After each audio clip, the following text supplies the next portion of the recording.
Dans les années 60, Walt Disney, qui avait eu un véritable coup de cœur pour le talent de Julie Andrews, avait tout fait pour la convaincre de jouer Mary Poppins.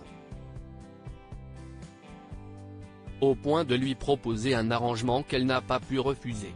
Dans les années 50, Julie Andrews multipliait les rôles à Broadway, dans différentes comédies musicales à succès. Mais la comédienne et chanteuse n'aurait jamais pu prévoir que son rôle de Guenièvre, dans Camelot, allait changer sa vie, de la plus surprenante des manières.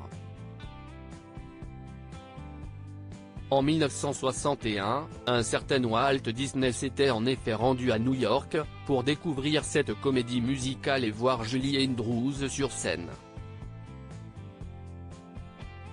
Ce fut alors le coup de foudre professionnel. Le producteur américain n'avait d'yeux que pour Julie Andrews, étincelante sur scène. Un timing parfait puisque Walt Disney cherchait alors sa Mary Poppins, pour le grand écran. Dès le lendemain de la représentation, l'actrice recevait la proposition de sa vie, le premier rôle du film. Pourtant, contre toute attente, Julie Andrews avait préféré passer son tour. La raison ? La jeune comédienne, alors âgée de 26 ans, était enceinte de son tout premier enfant, fruit de ses amours avec le décorateur Tony Walton.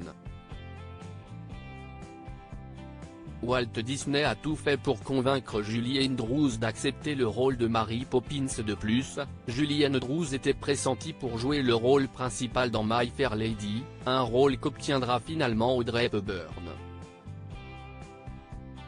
Convaincu que le personnage de Mary Poppins serait incarné à la perfection par Julie Andrews, Walt Disney lui avait fait une proposition incroyable, repousser les dates de tournage du film, pour lui laisser le temps d'accoucher. Le producteur américain avait également proposé à l'actrice d'embaucher son mari, en tant que consultant pour les costumes du film. En novembre 1962, l'actrice donnait naissance à sa fille, Emma. Quelques mois plus tard, elle se glissait dans le rôle qui a définitivement fait basculer sa carrière, et pour lequel elle a remporté un Oscar et un Golden Globe. Une histoire digne des plus grands films hollywoodiens.